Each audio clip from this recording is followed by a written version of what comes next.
Welcome to Tell Me More, Coffee with Chris Yip, the official podcast of the Faculty of Applied Science and Engineering at the University of Toronto. Each month, I sit down with someone from our vibrant global community to talk about what places them at the heart of designing bold solutions for a better world. You'll meet alumni, students, and professors who are making a difference across a range of fields, including some where you may not expect to find them.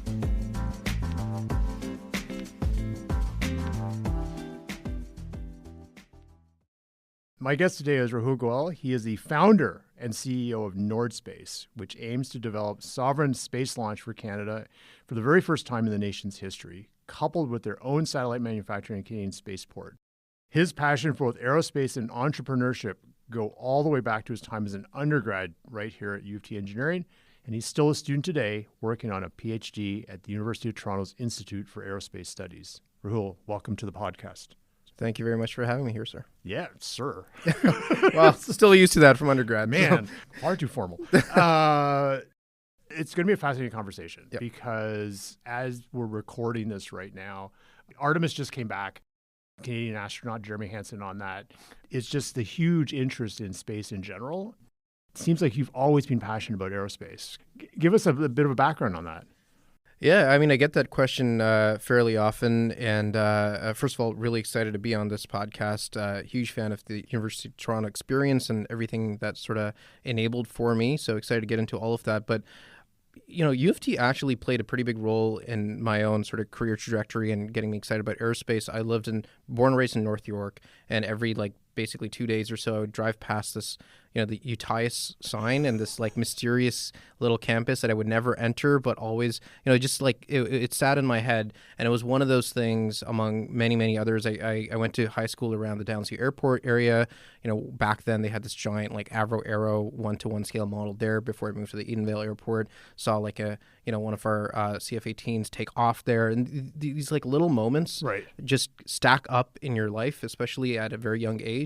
I used to go to the planetarium with my grandpa whenever I used to go back to India, and that used to be this thing that bonded myself and my grandpa, but also got me really close to the stars and very excited about it. So I began to realize at a very young age just how impressionable I could be, and I've tried to do that through Nordspace and through other initiatives, making sure not to waste a single moment with young people, especially to get them those little impressionable moments and experiences so that maybe they pursue something similar. For many folks, they sort of think of U of T campus, and they sort of think, downtown St. George, maybe you think of Scarborough, maybe you think of Mississauga, but you forget that we have this, we kind of call it this hidden gem, this hidden fourth campus up on Dufferin. Yeah, and my world was pretty small, right? I grew up in that North York area, Jane and Finch area, and I joke about it. I feel like I never really went north of Steeles for almost the first 20 years of my life. It was a really small world, but then you see this opportunity and you see this, hardware, and you see this the extension of this campus, and I really sort of fell in love with the term campus as well, where you just sort of have this creative destruction between many different types of disciplines in different physically located areas. People really, brilliant in aerospace and biomed, and what I love about university is just that there's so much diversity, and it can all come together when it needs to or operate in its own separate ways. But aerospace just happened to be the thing I fell in love with pretty early. As you said, what's nice about engineering is that it is so multidisciplinary. You have the opportunity to work at the interfaces between different disciplines and then at the same time focus. I think our EngSci program is a great example of that. And so tell me about that experience. Why did you choose EngSci, and what was it like going through that program? I mean, there was definitely a thread of my life which has just been unhealthily obsessed with challenge, and EngSci seemed like the ultimate challenge from a lot of kids when I was in high school who came back and talked about it and all of that, and I was really excited about just challenging myself to the maximal level. But then also I knew I wanted to study aerospace. In fact, between going from high school to EngSci, I went to the York University for 2 years, the School of Business. Right. I was sort of gently pressured to pursue business, seemingly a better career opportunity there. External pressure. Yes, exactly. That didn't work out that great. And then I was like, all right, after a year, I didn't go to any business classes there. I just went to engineering classes. So a lot of that transferred over. That's why I was able to take your third year course in my first year. But I eventually was super, super grateful to be accepted after what I thought was kind of a taint on my career, going to business school and then switching that quickly. EngSci accepted me again. And I have been forever grateful. And going through that challenge is really an important part. It's just who I am. I love constantly pushing myself, but also the fact that in the first 2 years I could study this diversity of areas, quantum, bio, and I love all of those things so much. But then choose a specialization which was unique to EngSci, but also uniquely aligned with my interests. It just felt like the perfect match. It was a really, really tough program for me, jarring experience going from high school where I was like hundreds across the board, and then it was interesting. But then I got used to it, developed connections, and the faculty was just amazing, and just fell in love with it in every way. Interestingly, and I didn't realize, I mean, you've nucleated so many different things. I didn't realize that you had started the RSX, Robotics for Space Exploration team. When I was at York University, they had a Mars rover team there that competed in what is called the University Rover Challenge. Happens in the desert in Utah, where teams from around the world get together and complete these Mars-like mission tasks with these rovers that they create. So I came to U of T, and I wanted to be a part of that team here, but it didn't exist. And I was like, how can U of T not have this? Like, we got to... They needed a nucleator. Right. I mean, and this was kind of, again, a thread of my life. Back in elementary school, our middle school and elementary school didn't have a Lego robotics team. And I was just like, we have to create this. And that was a very formative part of my life. So I started RSX when I got to U of T here, just because we didn't have it. None of the teams that existed, UTRI, UTAT, wanted to take that on. And I've always sort of been this like reluctant leader in a sense where, it's just like, okay, well, no one's doing it. I guess I'll do it. Right. And then I shoved myself to operate out of UTIAS so that we could I wanted to be part of that environment, even in undergrad. But we started there. We were thorn in a lot of people's sides.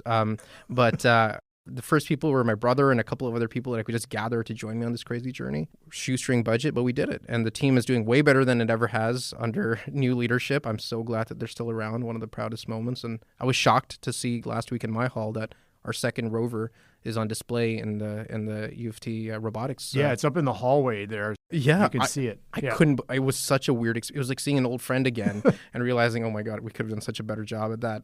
But saw my signature on, and just really a beautiful experience. So, and it's just amazing how that translates over. We now have a robotics section at Nordspace. We don't really publicize what we're doing there just yet, but we're building, over the last couple of years, we built a lunar rover. It's going to the surface of the moon next year. It's going to make Canada the 5th nation ever to have a rover on the surface of the moon. We're working with people who used to be RSX team members and are now back at Nordspace. And one of the things I wanted to do was create the right culture there, so that I knew one day I wanted to start Nordspace and I could sort of feed and pull from that team and bring them to Nordspace. And we're on this mission, and it's going to be historic. It's called Terry, the name of the rover after Terry Fox. And it's amazing how far you can come from working on student projects to doing it in real life. Yeah, I think that's cool. We've got this set curriculum that you go through, and you learn lots of stuff. But I'm always struck by what the co-curricular design teams are doing, because it's taking some fundamental stuff you've learned in courses, work on a team, integrate stuff, and you could be in a completely different discipline. So you could be in Civ, but you're doing robotics, right? Yeah. And that kind of linkages are amazing. And to see students progress that to a career, I think, is phenomenal. These projects are just so multidisciplinary. Like, I mean, we're now building orbital scale rockets. These are massive machines, 30 meters long, 2 meter diameter as our first rocket. We need civil engineers just to build structures that can sustain, just the thrust and the launch experience and all of that, and not basically be disintegrated. We have civil engineers, we have industrial engineers, electrical, mechanical, mechatronics, aero, of course. Every single discipline it's so important. Financial engineers. Oh my gosh, yeah. I mean, our basically our chief financial guy, he's also an EngSci and did his master's at UTIAS, and then founded, MedChart. This is Derek Chow. Yeah. And now he's basically the top guy at Nordspace after me. And, it's just engineering just creates such a strong foundation, no matter what you pursue, whether it's business, finance, or strictly engineering. Okay, I'm going to switch gears a little bit. You talked about going to York and doing business, but at the same time, when you were in engineering, you also took advantage of our entrepreneurship in the hatchery. Can you maybe talk a little bit about your experience there? What was the hatchery? How did you leverage it? The hatchery was just like RSX, one of the most formative parts of my undergrad. And the thing about the hatchery was that there weren't any high expectations, initially coming in. So for me in my first year or two, really what attracted me was every Wednesday there used to be this idea marketplace, and there used to be free pizza. And there's the incentive. Yeah, really, honestly, I'm broke undergrad, basically, Hungry. Yeah, hungry all the time, and couldn't afford pizza myself. So I was like, okay, great pizza. And then we get to talk about entrepreneurship, and I've always, even if I sort of never wanted to admit it, I did love the idea of entrepreneurship and leading teams and maybe companies. I realized that really the best way for me to be an entrepreneur was to have that engineering background, and the technical background and the discipline, really. So the entrepreneurship hatchery sort of blended those two worlds together for me, and I passively was a part of that for the first 2 years, sort of just observing in these marketplaces, pitch days and all of that. And then, I used to commute from basically North York, 2 hours each way in the TDC, and I just learned to code during those times. Right. I had this little PC that I would basically hold in the palm of my hand and code, no place to sit, so I would just be standing and coding. And what was basically a project to teach myself how to code called Feedloop turned into a real business, which was cultivated by the hatchery, and I wouldn't really have necessarily thought of it turning into a business before that hatchery experience. Went through this whole experience of pitching it in front of folks like the Dean Amon. I remember Anthony Lacavera in the front, and really realizing I'm just this kid, an undergrad, and having these very important people taking time out of the day to be a part of this experience, awarding, we won second place in that as well, $10,000, which was huge for me. And it was just this experience that put a lot of wind in my sails and made me realize that this can be something bigger. And so the hatchery was just a place to hang out, but also to add structure around this nebulous idea of starting a business and having a tech product. So Nordspace is your third company, right? You had one between Feedloop and Nordspace as well. I started Nordspace and Genepica almost at the same time. Oh, okay. Genepica is a biotech company. Yeah. Also lead scientist, U of T EngSci, went on to do his PhD as well here. So 3 companies basically. But Nordspace is where I'm most operationally and tactically focused. For sure. Yeah. And I was going to say, since I follow you on LinkedIn, I get feeds about all the stuff that's happening in Nordspace. So can you give us a sense of the kind of your portfolio? Like, what did you start with as the idea, and where has it evolved to over the past few years? My goal was to start Nordspace out of undergrad. It was very, very difficult. I mean, undergrad starting a rocket company, needing, $20 million to start, whatever.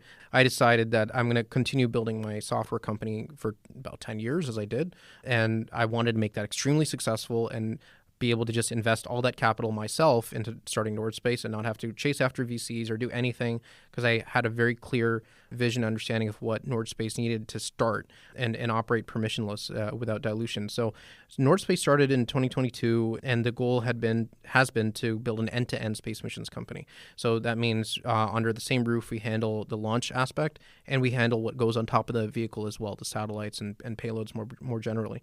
So in the same facility, we're building our launch vehicles, we're building small satellites, and we're building a spaceport out in Newfoundland to kind of create this vertically integrated model following in the footsteps of companies like SpaceX or Rocket Lab. Really, any launch company that's been successful has had a significant degree of vertical integration. Some of them bolted on later, some of them realized that early on.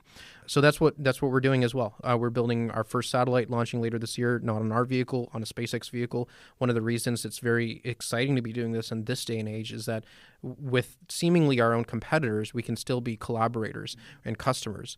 We rideshare that SpaceX offers that UTAT uses, that we use, didn't exist maybe 10 years ago. Now it does. We're flying to the moon with, we can't announce it yet, but another competitor of SpaceX's didn't exist. Rideshare to the moon. We can use it now. So yeah, the vertical integration is key. It maximizes sovereignty, maximizes our business potential, and just doing it from the start allows us to just do the hard thing first, front load all of that, and be ready for the future. I love the idea of a vertically integrated system, because then you aren't so dependent. You're relying on yourself in a sense, and you can build out those platforms. And we're seeing sovereign launch appearing all over the place. Yep. France is doing. Everybody's trying to do this. There's even multiple launch places, I guess, in Canada right now. There's another one. You're looking at Newfoundland. There's someone else in, I think, Nova Scotia right now, right? Yeah. And I think it's an amazing capability. It's an amazing opportunity, because then you also become part of the ride share in a sense. Someone says, I got to launch now. Hey, I can use Nordspace to do the launch, right? It's infrastructure. I mean, one of the things that's really exciting about launch, We think of launch as a means to an end. A lot of challenges people end up having that try to build launch companies or rocket companies is that they make the launch aspect so sacred, and they so focus on the actual, solving the technical problems around launch, coming up with innovative solutions. We're not trying to reinvent the wheel. We're choosing a very standard architecture and just trying to build basically a truck that gets to space. It's still extremely complicated. It's literally rocket science, but it's also very exciting, and especially for our youth. I mean, there's something so visceral about seeing a rocket go up, and what that does to the culture and psychology, I think, of our youth in Canada more broadly, is going to be very, very interesting. What is your sort of sweet spot that you're looking at in terms of launch vehicle, like size, payload, opportunities? Our primary project is working on Tundra, which is our first orbital rocket that's designed to get us about 1 ton to low Earth orbit, which is in the small lift category, but still not as small as something like a Rocket Lab Electron. It's the right size that we can launch, obviously, a bunch of small satellites, but a couple of medium-sized satellites as well at the same time. The government of Canada put out a competition called Launch the North. Mm-hmm. It's a $105 million competition over the next 3 years. We were one of the 3 winners in the first phase of that, which congrats. Is great. Oh, thank you. Yeah, that was a great team effort. But their requirement's 200 kilograms. That might be useful, say, in the defense context. There may be certain satellites they want to launch in that category.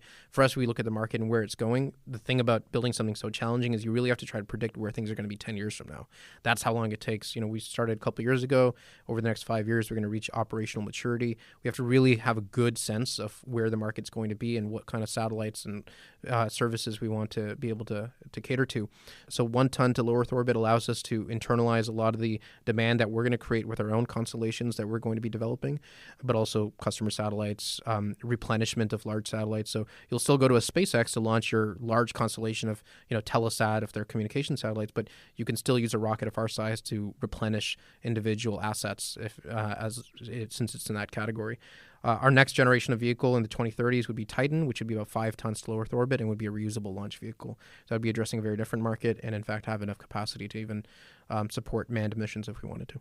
And on top of that, being built uniquely in Canada, where we're sort of ITAR-free, which is a kind of highly restrictive framework for defense-adjacent technologies for our listeners, the vision that we have, is that when we excel over the next couple of years at vertically integrating launch, the payloads, and the infrastructure, we can package all of that up. I'm still stay in the SaaS business. I call it Space Agency as a Service, where we basically go around the world. We already have initial traction around this, where there's countries, in Latin America and Asia and Middle East who are friendly nations, but also want their own sovereign capabilities, just like they have in land, sea, and air. They want it in space as well. We, being friendly Canadians, for a reasonable price, can help install all of this within their nations and give them themselves access to space and the tools and institutional knowledge to gain sovereignty over this incredibly critical domain. It's inevitable, and we think Nordspace in Canada specifically can serve that need. Okay, so you're a super busy guy. So you're running this company, you've got a couple other things going, but at the same time, you haven't left your academic home. Like, what else do you have on your plate in your spare time? Like, you're doing something else with U of T right now, right? If you're talking about the PhD, yeah, doing a very part-time PhD.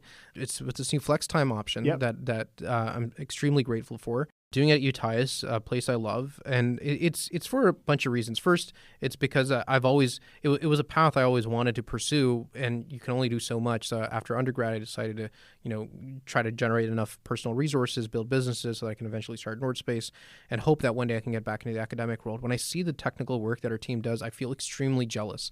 I mean, I want to get into the that's lab. What that's what I want to do. Right. And like I said, the reluctant leader. I know I have to be the CEO and do all of this for the company, but if I could choose, I would love to do that. So I get an element of that and stay current and stay fresh, and keep my mind sharp. I have a lot to catch up on that I lost over the last 10 years, knowledge-wise. But then also, I love UTIAS. I see a lot more potential in that institute to grow, and I hope I can be a small part of that. And I want to also keep talent here in Canada. We are hiring a lot of people from UTIAS.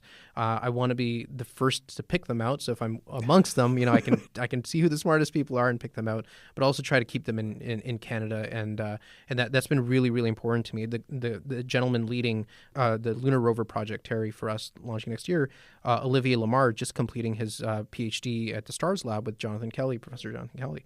And, we were frenemies back in undergrad. He was McGill Robotics. I was U of T RSX. And then we, frenemies, became friends. I worked at NASA JPL, graduated from UTIAS, could have easily gone to JPL or anywhere else he wanted in the world, but we kept him here. And this is really important. So you are doing your PhD with Jonathan again, right? I am. Yeah, that's right. Can you tell us anything about the project, or is it kind of stealthy? Or no, it's not stealthy or anything like that. It's honestly quite undecided at this point. Yeah, I'm still in that early phase. My interest has always been, when I say always, over the last decade, as I've sort of came out of undergrad, started understanding the realities of Canada's space program and ambitions and history and all of that, is I believe Canada should pursue its own first interplanetary mission, and specifically to Venus. And there are a lot of reasons for that. And this is not some pie in the sky idea. Countries way less advanced than us, let's just say, in space have done this and are doing this. And I want to use my PhD as a catalyst to achieve that in the early 2030s, collaborate with a couple of professors, both Canadian in the United States and Canada and abroad, on that project. And I'm trying to formulate my PhD work around that specific mission. So, high level, that's kind of the regime I'm operating in. Specifically what challenge I'll be addressing is still up in the air. Still to be determined. I love the fact that you're talking about a sovereign Canadian mission where it's an all-Canadian crew, but maybe you have a guest from another country on the flight crew, for instance, or it's an all-Canadian built. Why do you feel it's so important to have kind of a sovereign program in Canada in general? I think sovereignty, certainly in the national context, is important, but just in general, I think it's very important to be self-sufficient as an individual, as a university, as a family, a team, anything like that.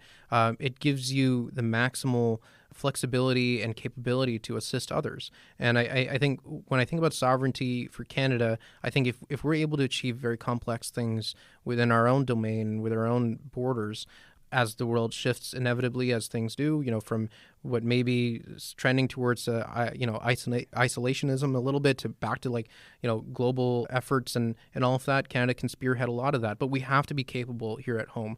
That's one aspect of it that I'm very excited about over the next, call it 10 years. But also, this is a matter of national security, and very, very importantly so. Space is a domain that's kind of, you don't see the infrastructure the way you see telephone lines or roads or ports for ships or anything, or railways and things like that. So it's really important to bring awareness, I would say, to space. Rockets are very visible in that equation. We have a lot of great assets in space that are built in Canada, but again, they just sort of are unknown or underappreciated.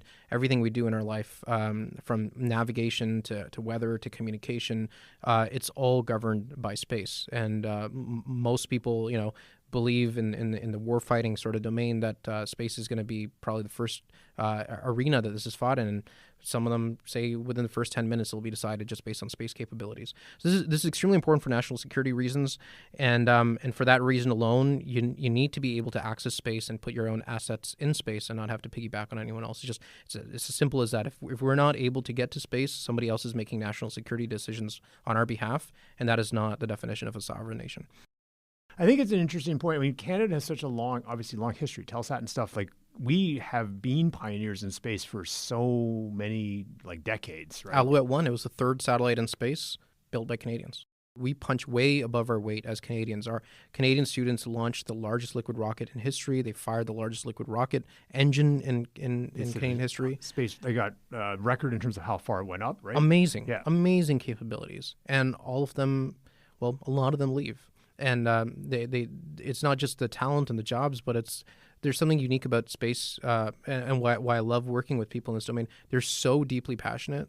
There's just something about it that calls out to people like myself, and we put everything on the line. Every bit of our life force goes into this pursuit, and you want people with that kind of drive to stay in the country. Now, last year, you created a scholarship in Aerospace Studies. Can you tell us a little bit about that? Yeah, thanks. That scholarship is called the Rahul Goel Scholarship in Aerospace Studies for PhDs. And it's named after my mom, who passed away around the COVID time from ovarian cancer. And it was a very, very difficult time. But she's really probably the most important reason for why I am who I am, at least all the good stuff. So, and she was just somebody who was so passionate about living and life. And I don't just say this because she's my mom, and she's genuinely she loved every aspect of life so much. And this is the least I could do in her honor. And she always supported my dreams of aerospace and all of that. But also, like I said, I'm excited to be part of the ecosystem. I want to protect our students from, or not protect too strong, but let them know that there's opportunity to stay here, whether it's international or domestic students here, that there's financial support. I received a scholarship. I wouldn't have been able to pursue my undergraduate education at U of T if I didn't get a scholarship. And I basically got a full scholarship for all 4 years. Wow. That was huge for somebody like me. So I've always had this deep set feeling of paying it forward. And, my mom is a big part of that equation. So I hope this honors her a little bit and helps a bunch of students out. First off, thank you so much for that support. And I think it's a wonderful way to honor your mom, the inspiration she provided and the support she provided as you went through your career. I'm sure she's still doing it now as you go through as well. I think that's terrific recognition. And, it's such a powerful statement. We're going to wrap this up. One of the things you actually just mentioned a lot was the resilience thing. I think it's one of the things we teach our students a lot. You talked about how difficult EngSci was and be able to make it, even through my course. What's something you've learned at UT Engineering that stays with you till this day? The first thing that comes to my mind is definitely the discipline and the resilience. I mean, it's not just because you said it. It is a tough program, but it's a challenging program, and just to the point at which it keeps you engaged and constantly, it feeds your curiosity, and it's just always on that edge. And for me, I think back to a couple of months ago, we tried to launch our first rocket, and it didn't work. And for a lot of people, they're like, "Oh my gosh, like your dreams are crushed." Like, I remember this article in the CBC. It's like Nordspace, Toronto entrepreneurs' dreams for launch go up in flames, and it's like. I've been through, this is nothing. This is part of a 30-year-long journey for me, especially over the last, call it 15 years, going through undergrad and the rest of my life. It's not even a blip on the radar. It's a bump in the road. And being able to have that perspective where if you do go on to take on some very deeply technical and hard challenges where you're going to face all kinds of failures. Failures is probably not even the right word for it. It's just part of the process. Are you able to be mentally, physically, emotionally resilient enough? And I think if you get through a program like EngSci, you have a pretty good shot at that. And one of the reasons we hire people from EngSci, I didn't have the greatest grades coming out of EngSci, honestly, but I made it through, and I was very proud of that. And I know whenever I see an EngSci or an U of T engineering applicant, or really an engineering applicant in any context, apply to Nordspace, I know that they've sort of been through they've been in the same trenches, especially EngSci, because I can relate. And I know they're going to be resilient if nothing else, and that's really important. I think those are all good things to remind people of. It's like you're in a domain where failure happens, and you learn a lot from it. Failure actually you learn more from it. At some level, failure equals a success because you understand now what didn't go wrong or what went wrong and how you're going to fix it. So I think those are all things to remind students about when they did that midterm and didn't do well. You did learn something out of it, right? And so always take that as a positive. And just your network. I mean, so many of the people I work with today, whether it's at Nordspace, whether it's my software company, biotech, they're all in some way, shape, or form connected to my experience. You talked about Derek, for example, among so many others, but Derek just comes to mind. He was part of the hatchery too. I wasn't really that close to him, but I knew of him, and we sort of stayed in contact. And then now he's like one of the most instrumental members of the team. Everyone is. So it's just the network that you build here is so powerful. You don't have to be great friends with everybody, but just interact with people and know about them, follow them, and see where they go. And it's a really strong community. Yeah, it's wonderful to hear that, and something I reflect a lot, especially as we're looking to bring in a new class, obviously every September, and we're looking to convocate a class in June. Rahul, thank you so much for spending some time today. This has been an absolutely super phenomenal chat. Wishing you continued success with Nordspace. I can't wait I want to be there at your next launch event. It's a couple weeks. I will come to Newfoundland and watch it launch. But excited to see. Wish you all the best. Thank you very much, Dean. Appreciate it. Thanks again for listening to Tell Me More, Coffee with Chris Ship. If you want to catch up on past episodes and to make sure you don't miss the next one, please subscribe. We're on Apple Podcasts, Spotify, and more. Just look for Coffee with Chris Ship. You can also check out at U of T Engineering on Facebook, Instagram, X, and LinkedIn for more stories about how our community is building a better world. And finally, if you'd be inspired to join us, we'd love to welcome you. If you're thinking of taking a degree or working with us on our research projects, you can find us online at engineering.utoronto.ca, or you can visit our beautiful campus in Toronto, Ontario, Canada. I hope I can join you for coffee soon.